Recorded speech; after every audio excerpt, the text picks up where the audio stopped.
Bien, nuevamente acá en la columna de filosofía y política, seguimos con este ciclo que a mí por lo menos me está como renovando, me está como provocando de manera de que vale la pena ir a la memoria para mirar futuro, ¿no? Para crear futuro, para trastocar presente. Pues recién Gonzalo Ponce terminaba, ¿no? En el módulo anterior, hablando de esto de reapropiarse del espacio público y las esclusas se comenzaron a romper y entonces aquello que terminó el Río de Libertad, de alguna manera eso que es un proceso, ¿no? Entonces, yo en este segundo módulo les pediría qué análisis hacen, qué cosas traen, tanto que se estaban dando en ese momento, en lo político, social, la mirada de lo regional, es decir, que incorporen también en este módulo qué análisis harían. Entonces, continuaría contigo, Gonzalo. ¿Qué análisis haces? Y estabas diciendo al final del módulo anterior, esta cuestión de reapropiarse del espacio público y por tanto de ejercer política, ¿no? Es decir, de construir política, de construir democracia. Lo que para mí fue espectacular en ese apropiarse del espacio público es un hecho que nos pasó. Nosotros íbamos a un colegio privado, por más que la SEP fuera de estudiantes de la enseñanza pública, Ujú. admitían, era lo que había.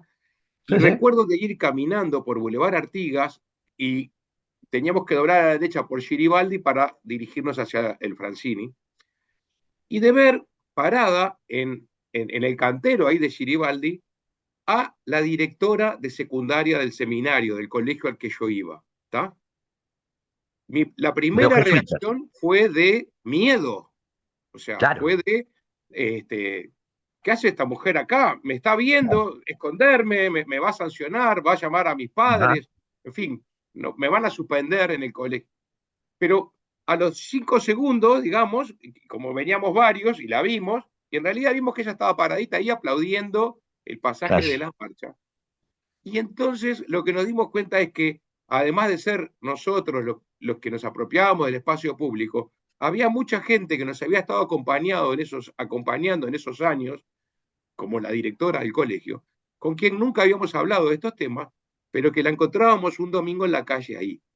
Y ya, por supuesto que enseguida nos dimos cuenta, la Claro. fuimos a saludar, a darle un beso, y ya el lunes en el colegio el clima era otro, ¿no? Entonces ahí uno se da cuenta cómo tenía incorporada la represión, la duda, el miedo, y empieza a ver que en ese apropiarse del espacio público hay otros que son cómplices, que forman parte de la Bien. cofradía, y ese 25, eso salió a la luz.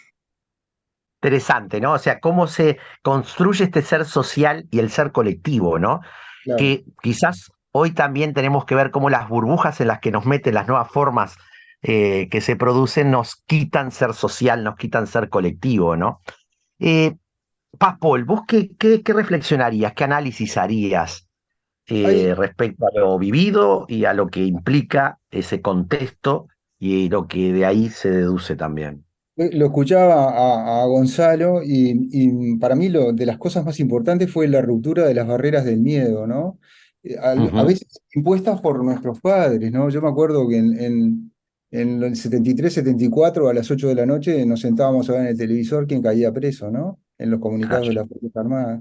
Y a pesar y a pesar de eso, se arma, se conforma el movimiento estudiantil y a pesar de los presos de la UJC en julio del 83, muchas organizaciones que estábamos en la semiclandestinidad, como el FIU, que integramos en su momento, decidimos seguir igual, a riesgo de la libertad. Esa ruptura de barreras tiene un antes y un después con la semana, ¿no? Después Ujú. de la semana del estudiante, la sensación de libertad y de que podemos y de visibilizar y que somos un gran colectivo era distinto. Y ya entrar a hablar con los estudiantes en las distintas clases era mucho más natural, la gente te escuchaba, y fuimos saliendo progresivamente hasta que echamos a la dictadura de la universidad, ¿no? Cosa que sucedió antes que la recuperación de la democracia. Eso fue un gran logro del Interesante. movimiento estudiantil organizado, ¿no?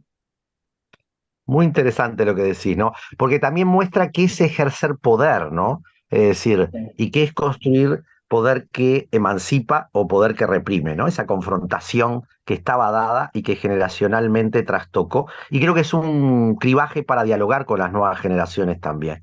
Y vos, Fernanda, ¿qué analizarías de lo vivido? ¿Qué rescatarías analíticamente, digamos, ¿no? ¿Qué cosas quisieras poner sobre la mesa? Yo creo que sí, si nos referimos más particularmente al día de la marcha, a esa especie de cierre de toda la semana, de todo ese trabajo. Yo recuerdo uno de los días preparando la semana, no sé si se acuerdan que salíamos como a volantear, sotoboche, y en 18 de julio nos había tocado a algunos compañeros del IPA y a mí unos volantecitos, había como cierta tregua de preparación de la semana, y pasó un patrullero que ni siquiera reparó en nosotros, y bueno, ¿no? Que te empezaban a temblar las piernitas y bueno, y seguí, pero aquella cosa de estar como todos muy juntos y esa especie de proscripción implícita de nuestra propia resistencia, ¿no?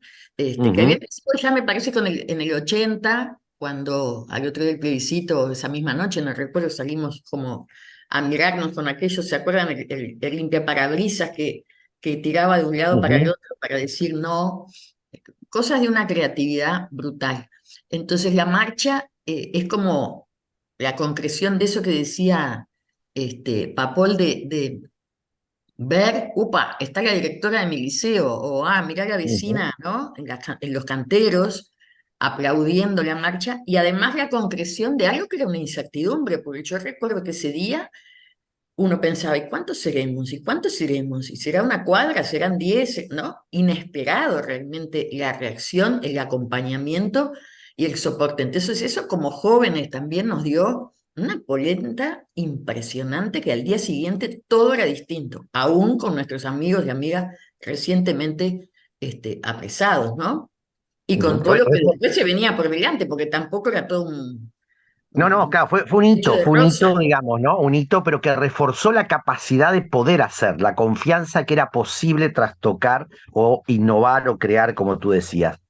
Yo les agradezco por este módulo porque creo que traen otros ejes de análisis.